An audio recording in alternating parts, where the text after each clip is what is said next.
Please be seated.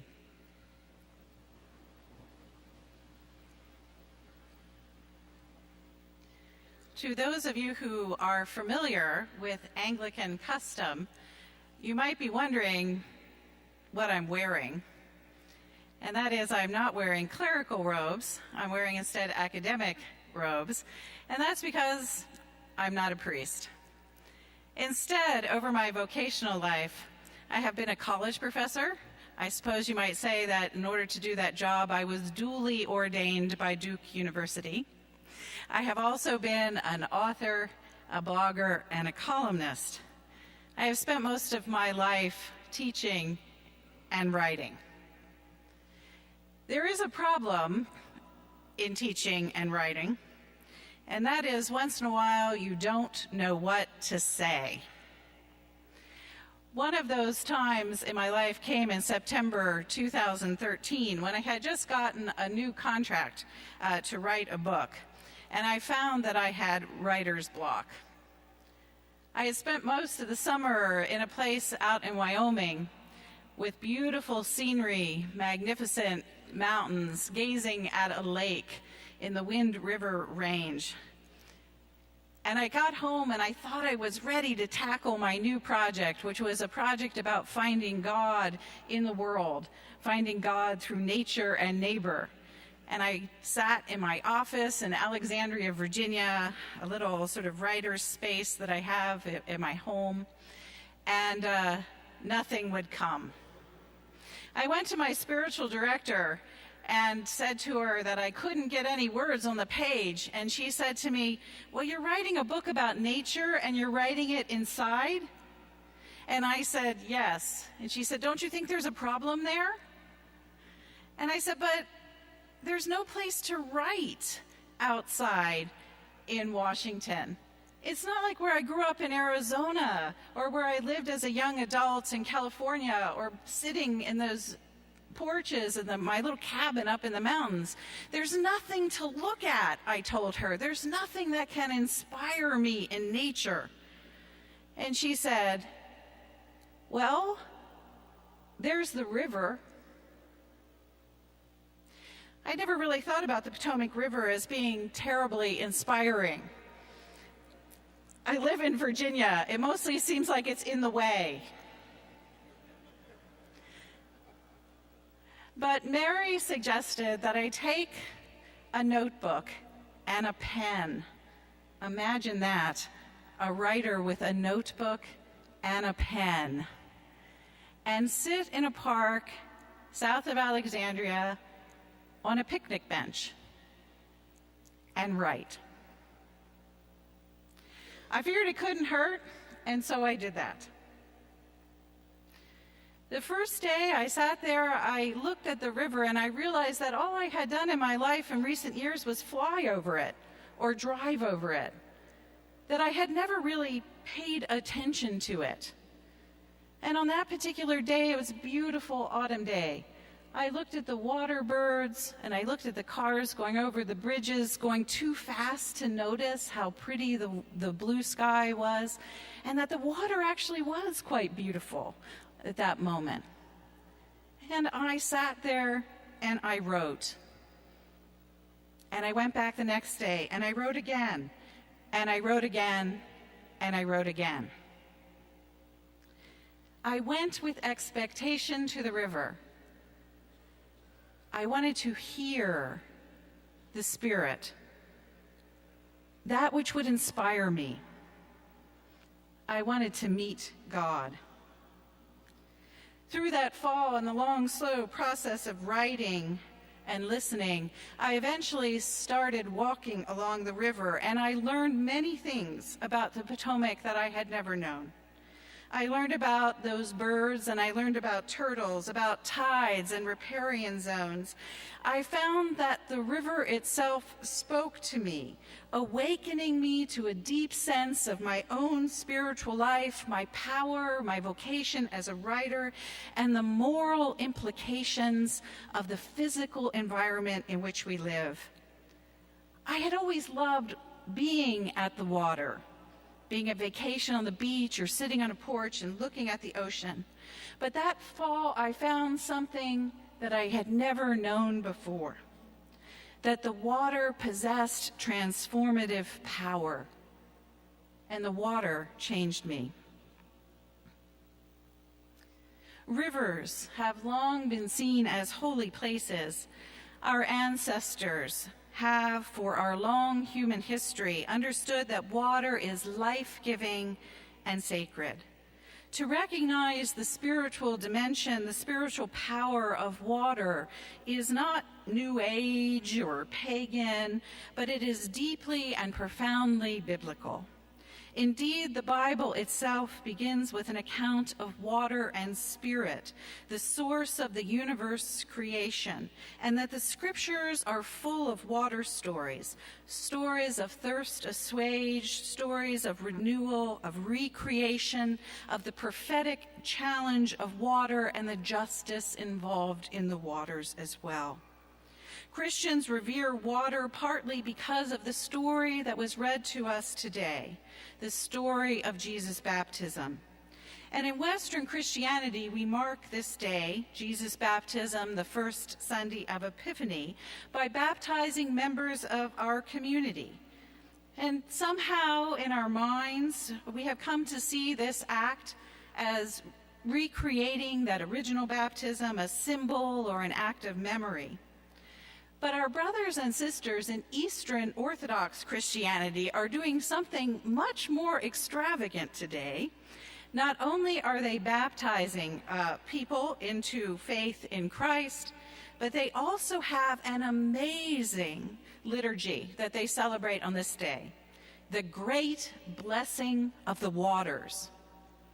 And all around the world in Eastern Orthodox congregations, priests are leaving their buildings and going out to the closest bodies of water, followed by their congregations reciting ancient prayers.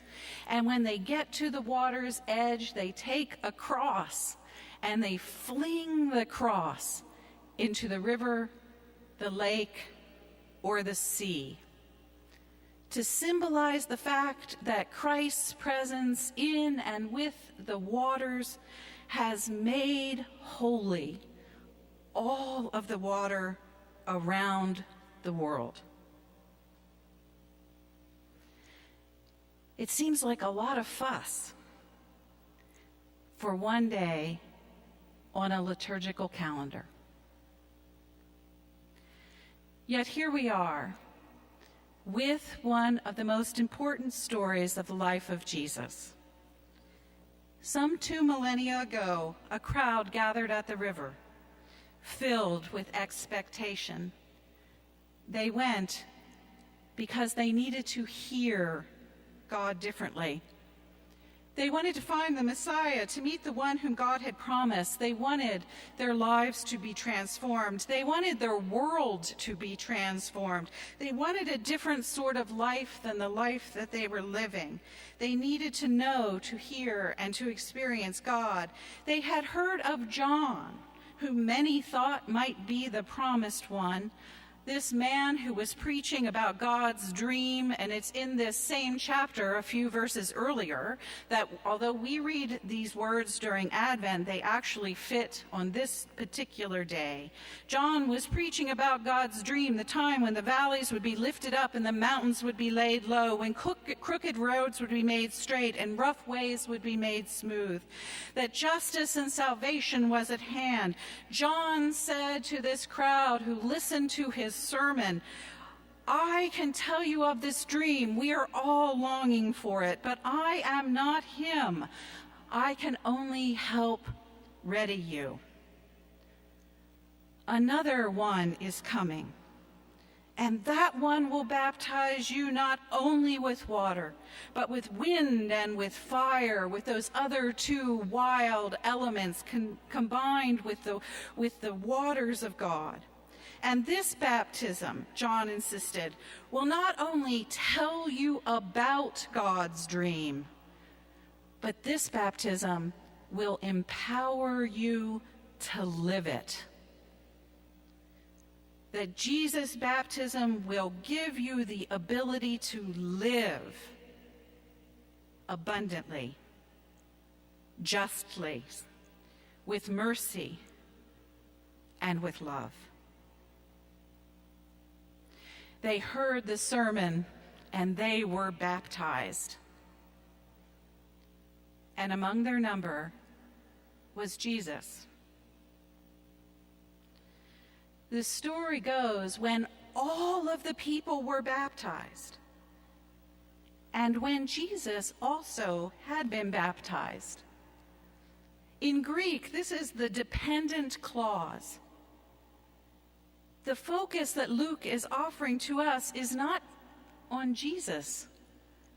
Jesus was baptized as part of a crowd.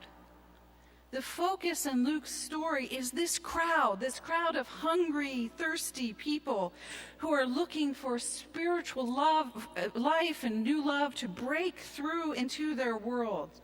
Now, when all of them were baptized and Jesus along with them, Luke pans with his writer's eye, his camera as it were, over this whole crowd, and then softly zooms in on one person who is praying. And this is Jesus. Among the crowd, a man in prayer. And what happens? To the man in prayer, the sky opens, the Spirit comes down like a dove, and a voice says, "You are my Son, the beloved, and with you I am well pleased." And who hears this? There is no indication that the crowd hears it. If you had been in that crowd standing around the praying man and the sky opened and a dove came down and a voice from heaven said, "This is it. This is the Messiah for whom you are waiting," don't you think the entire crowd would have turned around and surrounded the man and said, "Oh, you are the one who is the promised one. We worship you. We will follow you anywhere." But that's not what happens. It's very clear in this text and also in the Matthew and the Mark accounts that the announcement is not a big public spectacle. Not like God saying over a loudspeaker that the theological truth you have been waiting for is standing in your midst. In no account of this baptism is there any indication that anyone else who was present in the scene heard these words. Instead, Luke is telling us what happened to Jesus when Jesus was in prayer. When I read this and understand that it wasn't a theological lecture and that Jesus was praying, I realize what it is. That the dove and the voice are a mystical experience. That Jesus heard these words. And it's something he probably shared later with his friends, his followers, and his students. Jesus was in that crowd, and all around him were others, also drenched in the river. And my attention begins to wander, my camera, my writer's eye zooms out, and I begin to wonder, what are they doing? Perhaps they are praying as well. Jesus was not on a mountain, was not called out special. He was just with them in the middle of regular people, all soaked with spiritual expectation, all waiting to hear that voice, to know that they were loved of God, that God was pleased by them. Their loves, their prayers, their hopes, their actions were blessed, that they might be healed, cherished, free, that they mattered, that their lives made a difference to the world. Luke witnesses to what Jesus heard, zooming in on the main character of what will become his larger story. And these divine words, those divine words were directed at Jesus. But I wonder, what did everyone else around him hear? Those who were with Jesus, the others who were in that wet, praying crowd. On a day when they were baptized in the waters with the one who was the living water, did the sky open for them too? What did they hear when they prayed? Were they drenched in love? Did they feel God's pleasure? Did they know the Spirit? I bet they did. For how could they not? Water had transformed them all. For every person at the river's edge that day, nothing would ever be the same. We don't know all of their stories, for they were not famous and they are not the focus of gospel accounts. But yet water, wind, and fire had come to earth. They had heard and longed for the dream of God, and all of creation was being renewed, and they would be part of it. They shared in living water with Jesus. Love and the beloved had joined, and God certainly said to the whole of the group gathered there, as God said at the beginning of creation, that it was good. Yes, very good. This morning, we stand at the edge of God's river. The waters are holy and bid us enter in. We are all being submerged by grace, all of us, everyone who crowds at the edge of this particular river. Not just Jesus long ago, and not just the children or the adult that will walk to the fount today. All of us. And the only question for us remains, what do we hear when we're wet with expectation of God? Do we hear the voice? Do we hear God name us as daughters? God, name us as sons, all part of the same beloved human family,